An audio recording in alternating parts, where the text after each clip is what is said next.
Тэгэл та Universal сургалтын төвгээл амарчин хэрхэн хичээлээ заадгүй ч юм уу тийм ээ. Тэгэхээр өнөөдөр хамгийн гол нь би бас нөгөө юу гэдэг нэг амар одоогийн багш нар зөвлөхөө л ингэж байгаа юм биш. Зүгээр одоо орчин үед бас хичээл заах арга барил, техник, тактик энэ бол бас 2016 онд 21-р зуунд бол өөрчлөгдөж байгаа гэдэг утгаараа бас ерөнхийдөө бас Universal гэдэг төв тийм ээ. Хэрхэн хичээл заадгүй магадгүй тухайн сурагчдын дарга барилдад таарах нүггүй юу тийм ээ. Тэр талаас бас бол ярилцъя гэж бол бодоод байгаа. Тэгэхээр бол өнөөдрийнхээ гарчгийг бол хамгийн өвөрмөц аргаас гэж бол нэрлсэн байгаа. За тэгээд хичээл заах гэдэг тал дээр нэг ийм зүйл байгаа даа л та. Би хувьдаа бол юу байгаа гэдэг. Өөрөө лекц ингээл хийх амар дуртай. Айгуу дуртай ингээл гоё ярмаар ингээл яриад хүүхдүүдтэй ингээл агшаагаал ингээл нэгмэр санагдаад байдаг. Гэхдээ маш их тохиолдолд бас манай одоо сурагчид гэдэг юм. Ер нь бол манай сурагчид тэр болгонд ингээд нэх гоё ингээд хандаад ахаас илүү бас өөддөг ч гэсэн тохиолдол байдаг шүү дээ, тийм ээ. Тэгэхээр нөгөө өөрөө одоо би эхэндээ боддог ус. Би л ингээл гоё юм яриад гоё ухтгун энэ төр яриад ахаар л одоо мундаг багш болчих гээд байгаа юм шиг тийм ээ. Өөрөө бол айл болох хамгийн мундаг багш вэ гэж бодоод байдаг. Гэхдээ яг үхээр бас зарим тохиолдолд хүүхдүүд маань одоо тухайн лекцийг одоо сонирхолгүй гэж авч үздэг учраас Universal-ын тактикийг багшид төвлөрөхөөс илүү сурагчдад илүү төвлөрөх гэсэн тийм зүйлүүдээр бол одоо үндэслэлсэн байгаа. Гэхдээ энэ бол ганцхан бол миний тактик бол биш. Ноён Роул гэдэг Лафиатын мундаг багш байдаг. Тэгээд янз янзын одоо надаас өмнөх бол тийм ээ мундаг хүмүүсийн гаргасан зүйлүүдийг л би Монгол улсад одоо тийм ээ ялангуяа Universal хэрэгжүүлэх гэдэг үднээсээ энэ зүйлүүдийг бол гаргачаад байгаа. За юуны өмнө юу гэхээр юу гэдэг. Манад одоо сурагч нар ирдэг. Тэгээд амарчин багшаа, ээж багшаа танай сургалтанд сурмаар байна гэдэг ч юм уу. Тэр тохиолдолд яадаг вэ гэхээр нэг юу байгаа шүү дээ. Хүн болгоны арга барил таардаг. Одоо заах арга барил ч юм уу, багш юм уу гэж байдгүй гэдэг тийм ээ. Ангийн 30 хүүхэд байхад магадгүй нэг хүүхэд ч гэсэн тохоо нэг хүүхэд ч гэсэн ингээд жоохон удгартай ч юм уу, онцгүй ч юм уу санагдах тохиолдол бол байгаад байдаг. Тэгэхээр хүүхдүүдийг одоо юу гэдэг би бол яг төвшнгөөр нь хувааж байгаа юм л да. Төвшнгөөр нь хуваахаас илүү бас нэг хандлагыг их хардаг. Хүүхд болгон одоо жишээ нь магадгүй нэг гоё ингээд юу байгаа дэ штэ. Одоо би нэг өөрийнхөө түүхийг ярангууд гоё enjoy хийдэг хүүхдүүд байна. Амар гоё. За энийг хэлвэр. Магадгүй тэр хүүхдүүд энийг групп тэгээд ч юм уу тийм ээ. Нөгөө талд нь болохоор яг хичээлийг сонирхолтой хүүхдүүд ч юм уу. Эдрийг ингээд нэг групп тэгээд. Яагаад ингэж юм тэгэхээр одоо би чинь хүний тархины зураг ингээд тавьсан байл та. Хүний тархийг бол одоо 7 хуваадаг гэдэг. 7 өөр аргаар ажилтдаг байгаа. Тэгэхээр энэ маань бол жишээ нь нэг бол за харилцаа гээ, хоёрт нь за урлаг соёл гээ, гуравт нь орон зай мэдрэх үе, за биеийн тамир, логик, тэгээд дотоод ингээд дотгошоо байгаль 8 хэл зүй. За энэ яагаад энийг болсон гэхээр хүний тарих бол ингэж 8 өөр аргаар бол ингэж ажилтдаг. Нэгсэндээ 8 өөр төрлийн хүн байдаг гэж бол үздэг байна шүү дээ. 8 өөр төрлийн хүн байдаг. Жишээ нь одоо харилцаа гэж юм л та. Хүнтэй харилцах дуртай сурагч нар байдаг. Хүнтэй харилцах дуртай сурагч нар ингээд гой ингээл хооронд нь юм яриад, сонирхолтой юм яриад Hillary Clinton, Donald Trump гэдэг одоо цаг үеийн асуудлаар ярьж байхад хүртэл тийм ээ. Америкийн нэгдсэн улсын ингээд өмнөх одоо түүхүүдийг харж үзээд Америкийн нэгдсэн улс ер нь одоо эмэгтэй ерөнхийлөгчтэй болсон одоо болоход бэлэн болсон байна уу гэдгийг бол одоо гоё яг гоё ингэ хүүхдүүдтэй харилцаа чи юу гэж бодож чинь гэж хаадаг ч юм уу тийм ээ. Одоо урлаг соёлын одоо сонирхолтой жишээ нь тэрэндээ илүү сайн тархин өгчсөн хүүхэд байлаа гэж бодоход магадгүй би одоо хувьдаа Van Gogh гэх ярих дуртай, уран зураг дуртай байдаг юм уу тийм ээ. Чих мэхэ тасалж исэн талаар нь ингээд Van Gogh ярддаг ч юм уу. Импрессионизмын тийм жишээ нь биеийн тамирын илүү сонирхолтой хүүхэд байхад магадгүй хувьдаа тийм сакс макс ярддаг ч юм уу. Гих мэтчлэн. Тэгээ логик гэдэг бол мэдээж юутай холбоотой математикийн тийм ээ одоо математикийн ур чадвар мадвар гэдэг ч юм эсвэл айгүй тийм дотгошоо хөвгт байдаг. Дотгошоо байхад бол одоо тухайн хөвгт бол ялангуяа хэл мэл сурахад хэцүү гэдэг ч юм уу. Тэгээд би яагаад энийг хэлээд байна гэхээр энэ 8 зүйл байгаа даа.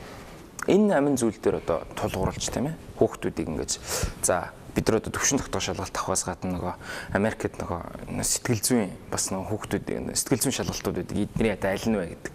Тэр маягаар нэг шалгаж үзээд тэгж хувааж агаад хүүхдүүдтэй одоо нэг хичээл ордог ч юм. Тэгэхээр одоо хандаа магадгүй манай багш нар ч гэсэн санаа авахар бол тийм ээ.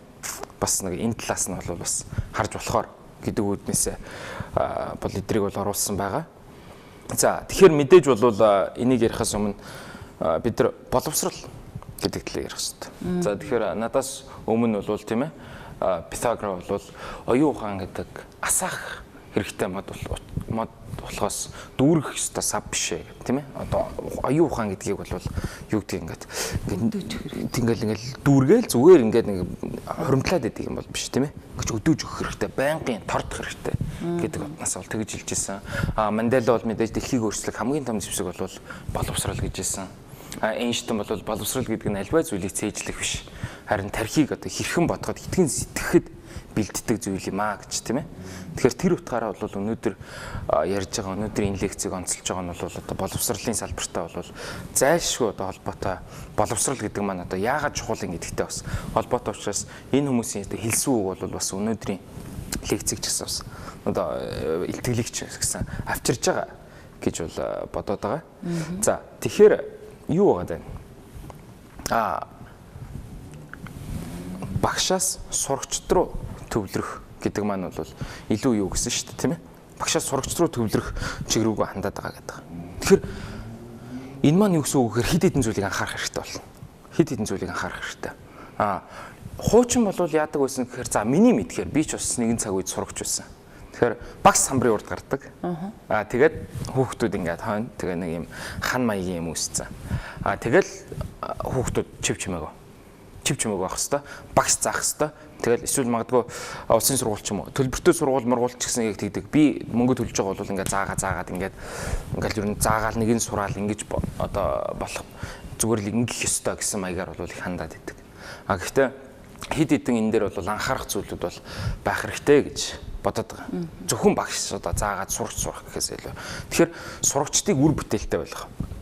Тэдний хүслийг нь тийм ээ өдөөх дуртай зүйлд нь ингэж хандуулахын тулд яах вэ гэхээр хэд хэдэн зүйл байгаа даа.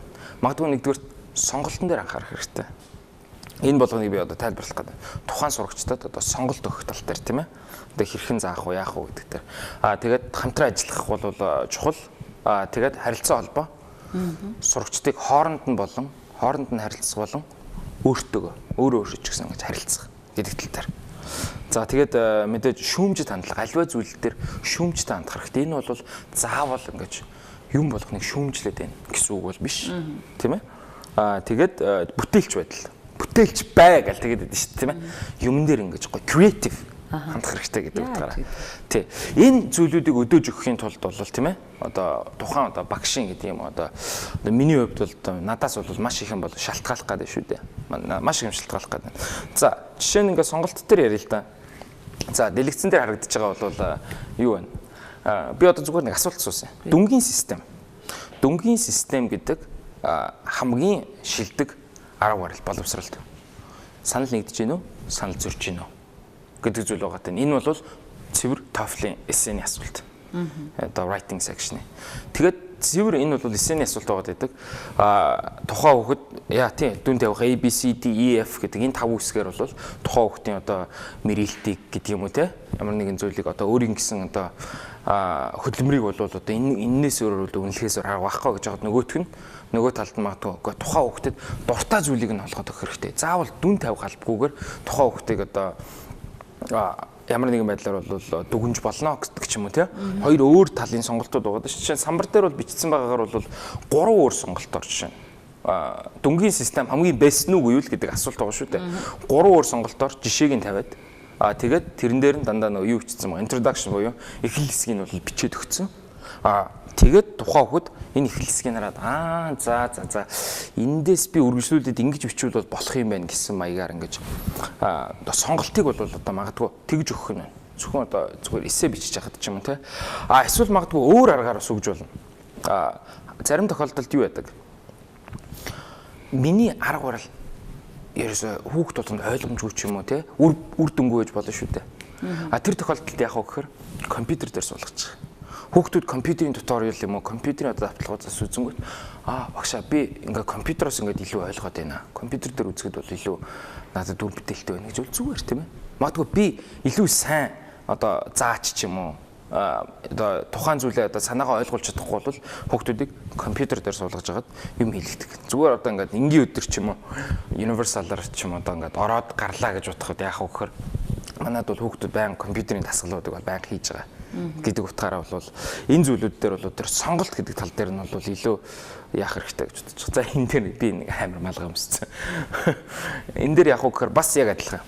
Яг самбар дээр яаж юм тэгэхээр хоёр өөр талын юуг нь хараад тийм ээ хоёр өөр байр суурийг нь бичээд тухайн хүүхдүүдэд бас нөгөө байр сууриа илэрхийлэх боломж олох гэдэг утгаараа сонголт гэдэг маш чухал байгаа юм. За дараагийнх дээр хамтын ажиллагаа.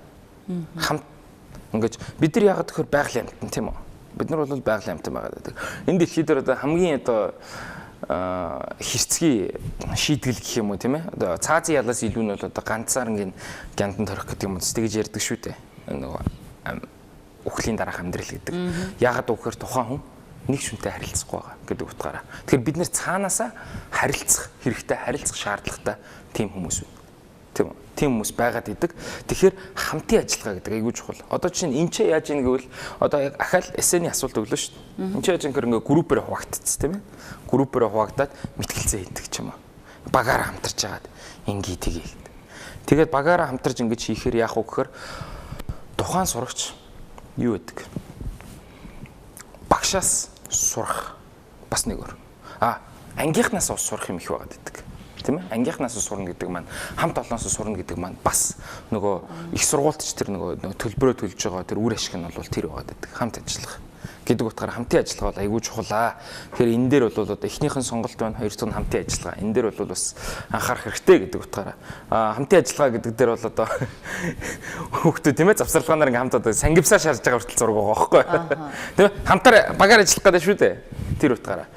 За дараагийн зүйл харилцаа холбоо. Би энэ харилцаа холбоо дээр бол бүр их хэрэгтэй зүйлүүдийг бол бас ярих гэж бодоод байна. Жишээ нь энэ дүр зураг бол яаж юм гэхээр хүүхдүүд хоорондоо харьцаж байна.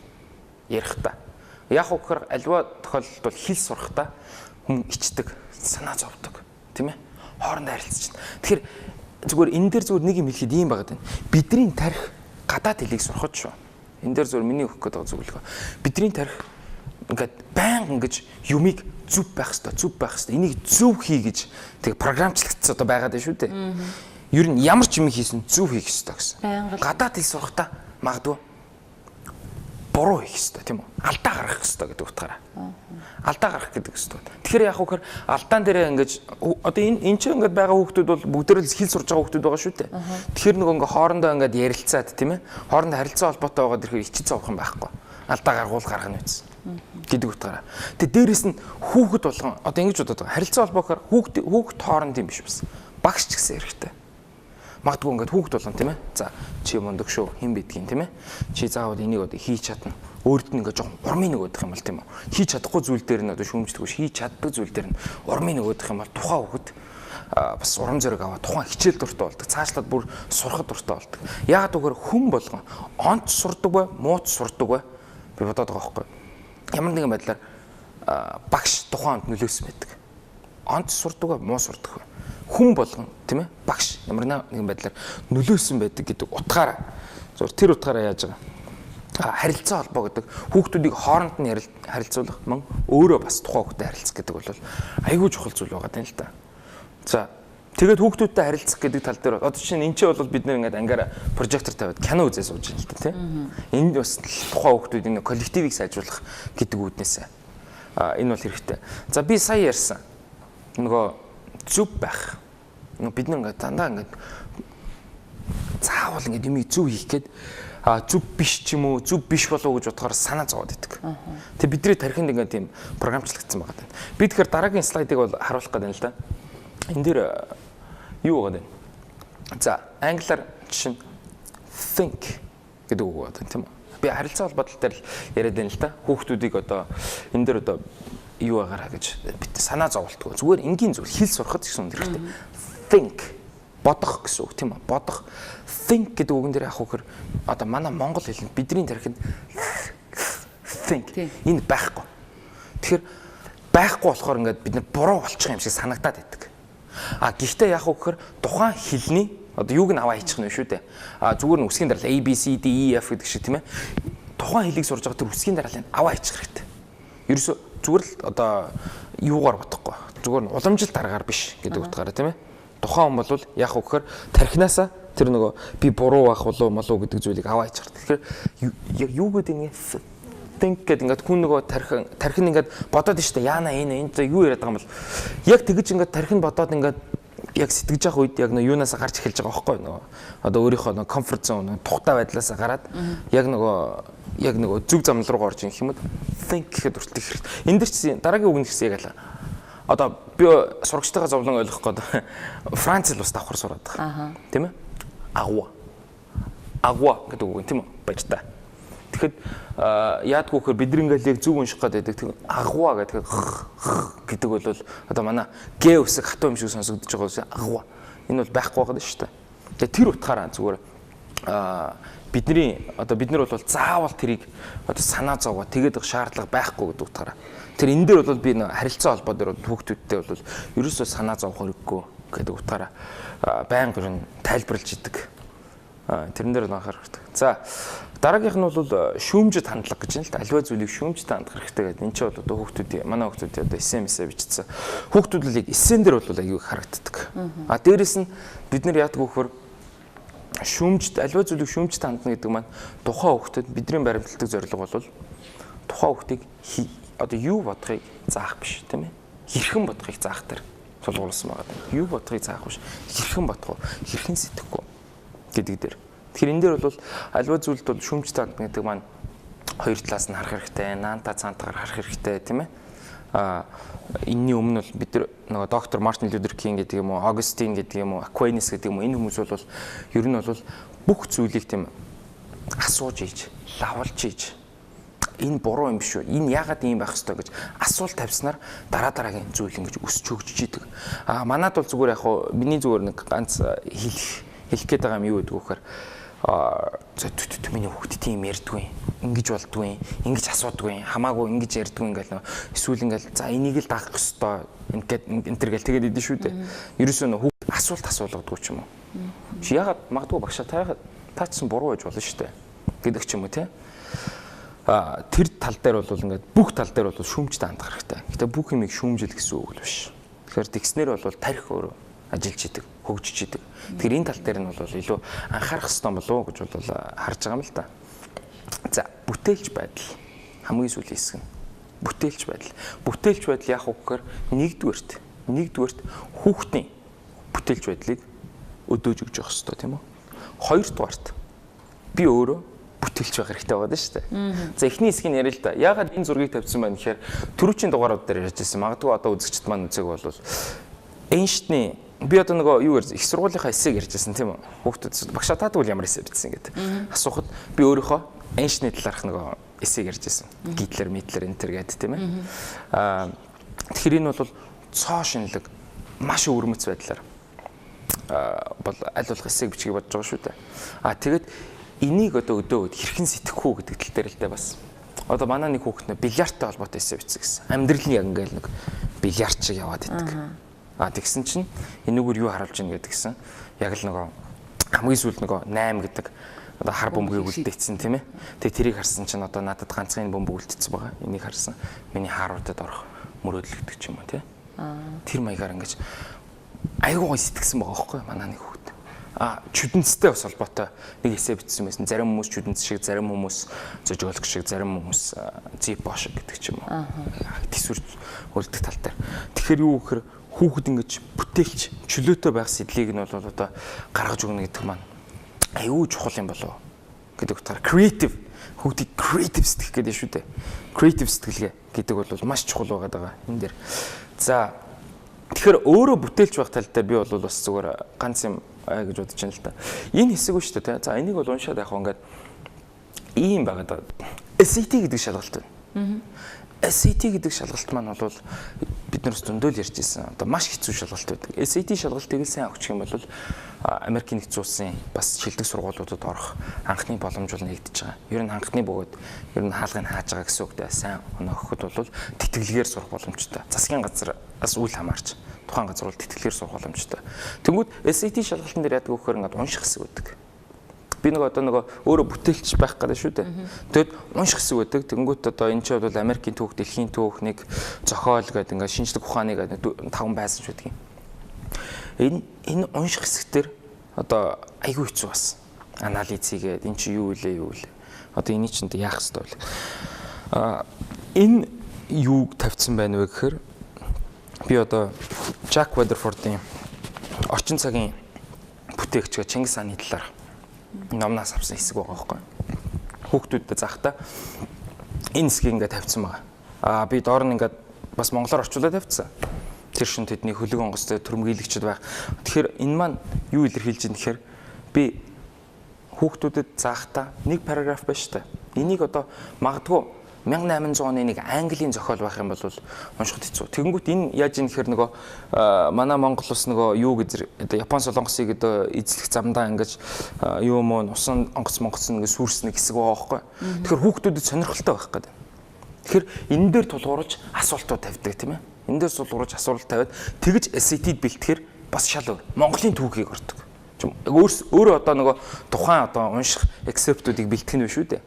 Тэгж орохоор тухайн хүүхэд нөгөө яг л нөгөө Америк хүүхэдтэй өрсөлдөх тийм ээ. Нөгөө Америкийн түүхээс ороод байгаа юм чинь ягд Монголын түүхээс орж тухайн хүүхдийг ингэж бэлдэж унших чадварыг сайжруулж болохгүй гэж гэдэг үднээсээ тэгж байгаа. Дээрэс нь бас нөгөө юу байгаа юм л да. Дөрвөн мөрмийн хичээл ч гэсэн яг адилхан. Би одоо чи өөрөө бас энийг олохын тулд нэлээд судлах хэрэгтэй. Тэгэлгүй яах вэ? 2010 оноос хойш яг би бол хичээл зааж л байна л да. Тэгээд дөрмийн хичээл дээр ч гэсэн одоо нөгөө манай хүүхдүүдэд орж ирэл 11 12 дугаар ангийн хүүхд тийм ээ. Юу байдаг вэ? За хэдэн жил англи хэл үтсэн гэл тэгэхээр нэг 8 жил гэдэг ч юм уу 4 дугаар ангиас хойш. За тэгэнгүүт хамгийн одоо чиний одоо хамгийн одоо сул тал чи юунд дээр ажиллах хэрэгтэй вэ? Хүүхд болгоноос асуудаг. Дөрөв гэлдэг байхгүй. За тэгэд энэ 8 жилийн хугацаанд юу үтсэн гэл. Дөрөв гэлдэг байхгүй. Тийм ээ. За наад чист байдаг л асуудал. Тэгэхээр энэ дээр бол зүгээр нэг ямар нэг доголдолтой асуудал байгаа юм да. Энэ бол ямар нэг хувь хүнийг бол буруутгах байхгүй. Тэгэхээр энэ дээр цоо шинэлэг аргаар одоо заах хэрэгтэй байна. Зүгээр нөгөө past present simple тэрийг бол зааж болохгүй байна. Гүнгүүтээ эхлээд өгүүлбэр бичиж хагаад нөгөө өгүүлбэрийг нь дөрмийн шин чанартаагаар ингээд задлж үздэг. Одоо бид нар бол нөгөө шин гаргах гэдэг нээлт маань байх гэдэг шүү дээ тийм ээ. Яана би энэ presentation дээр арай тавьж амжсангүй. Тэгээд нэг үгийг одоо цээжлүүлэхтэй тийм ээ. Одоо abyss гэдэг үг болоо. Одоо ёроолгүй одоо хүнд нөхцөл байдал гэж ордог бас. Ёроолгүй хавцалч юм уу. Энэ үгийг ингэж abyss гэдэг үгийг цээжлүүлэхийн тулд тухайн одоо бүтэн өгүүлбэр бичлээ. Бүтэн өгүүлбэрийг нь задлаад англи хэлийг бол маш хурдан сурахаар гарч юм уу. Тэгж хийхэд бол зориулагдсан ийм бүтээлч бол байдал бол илүү чухал юм болов уу гэж харж байгаа. За тэгэхээр зүгээр яг хоо тий илтгэлээ дүгнээд хэлэхэд хамгийн чухал одоо сурагчдад одоо заахад анхаарах зүйлүүд гэх юм бол миний зүгээс шүү хүүхдүүдэд сонголт байгаа дээ тийм ээ хоорондын харилцаа холбоо байгаа дээ хамтарч ажиллах байгаа дээ аливаа зүйл дээр шүүмжлэлтэй хандах одоо сэдлийг өдөөж өгөх хэрэгтэй тэгээ мөн бүтээлч байдал гэж бодод байгаа. Тэгэхээр энэ зүйлүүд дээр бол ингээд анхаарах юм бол бас манай хүүхдүүд одоо 21-р зуунд бол хүүхдүүд бас тийм ээ нөгөө анхаарал айгүй амархан сарндаг болцсон нөгөө юм скрол хийсээр байгаа. Тэгэхээр энэ болгоны анхаарлыг татаж одоо бас цоо шин аргаар одоо багшлах цаг болцсон юм болов уу гэдэг үднээсээ тэгж бол яаж байгаа. За тэгээд би бол одоо бас хэлье гэж бодож байна. Энэ илтгэлийг бэлдсэн тийм ээ манай сурагчид Орос сургуулийн оюун эрдэнэ Монтуркийн дүлгэн хоёртай бас баярлалаа гэж хэлэх нь зүг бах. Тэгэхээр миний илтгэл бол одоо ингээд болцсон, дууссан гэсэн үг. Хоёрт асуух асуулт байна. Зөндөө байна л та. За ингэж юм те чи энэ бол зөвхөн нөгөө нэг чи бол өөрийнхөө туршлаган дээр суурилж ярьлаа шүү дээ. Одоо жишээлбэл зүгээр англи хэлний жишээн дээр энэ арга барил ер нь бол математикийн хичээл дээрч тэр тий физик, химч тэр одоо бусад төрлийн хичээлүүд дээр ч гэсэн яг одоо байж болохоор л зүйл харагдаж байна л да. Жишээ нь бид нар бол манайх одоо монгол хэлний хичээлийг бид нар сайн мэднэ тий. Монгол хэлний хичээл ингээл байнга дөрвөн өөрчлөгдөөл идэг юм шиг ингэж бичих нь зөв үгүй гээл тий. Тэгэл их шигтгийг үлгч юу гээл хүүхдүүдэд ингээд жоохон яхад өөрөө их төвөгтэй ойлгогддог. Тэгээ яг ингээд одоо 4-5 хүмүүсээс ингээд асуухад ч гэсэн бас мэдэхгүй тий. Тэгэхээр бид нар бас тэр өгүүлбэр дээр задалдаг тэр байдлыг ер нь бас жоохон адапт хийж авмаар л юм шиг санагдлаа. Магадгүй бах. Тэгээд ямар нэгэн байдлаар одоо юу гэдэг юм багшлах гэдэг юм уу сурах ямар нэгэн зөв бол энэ зөв тэрэн зөв гэсэн юм бол байхгүй шүү дээ тийм ээ. Тэгэхээр энэ бол зүгээр математик, биологи, биологи дээр ч гэсэн болох байх гэж би бодож байна. Харин тий. Ер нь бол заах арга л юм биш үү? Заах арга. Хүүхдүүдэд тэр сонголтыг бий болгож ийн харилцаа холбоог бий болгож ийн хамтын ажиллагааг бий болгож ийн. Энэ дэр нэг зүйл байна л да. Одоо жишээлбэл танаа универсал дээр сурж байгаа сурагчид чи одоо ингэж ер нь л ичих хэрэггүй гэж тийм ичих хэрэггүй гэдгийг бол хэл сурж байгаа хүн болгонд ингээд уг нь бол мэдээд идэг чи ярих хэрэгтэй ярихаас ерөөс айх хэрэггүй. Тэгээ энэ яг хамтын ажиллагаан дээр бол Монгол хүүхдүүдийн онцлог байна уу? Ер нь тийм задарч юм харагдаж байна уу? Тэ ер нь бас жоохон хэцүү тохиолдол бол бий л дээ. Гэхдээ яадгүй гэхээр бас надаас шалтгааллах юмнууд байна. Эднэр чинь ингээ ярихгүй шүү дээ би хойшоо суугаад иж болохгүй. Тэгэхээр н айс брейкер буюу одоо хүүхдүүдийг одоо задлах хэрэгтэй байдаг. Тэгэхээр эхний 10 минут, 15 минут одоо би бол хичээл орохдоо хүүхд болгонтой fist pump хийж ингэж мэдлдэг. Манай сурагчнаа бүгд мэддэг байна. Тий, how you doing гэж зөрүүлээл good, how are you гэж одоо юм болго мэдлэхээс эхэлнэ гэдэг утгаараа. Тэгээд яг хөөр эхний 10 минут, за магадгүй 15 минут ч юм уу. Юу гэдгийг. Яг хичээлэн төгссөн байхад бол би тэр цагийг алддаг л дээ. Гэтэ 10-15 минут зүгээр сонин сайхна ярьдаг байхгүй бид. Хувийн амьдралд улс их орон дэлхийд дахинд ч юм уу болсон. Зүгээр л сонин сайхан юм. Найзтайгаа уулзаад сонин юм гэдэг шүү дээ. Тэр шиг сонин сайхна ярангууд тухайн хүүхдүүд бас тийм ээ. Нэг гоо нэг гэртээ байгаа юм шиг уур амьсгал төрүүлээд байдаг.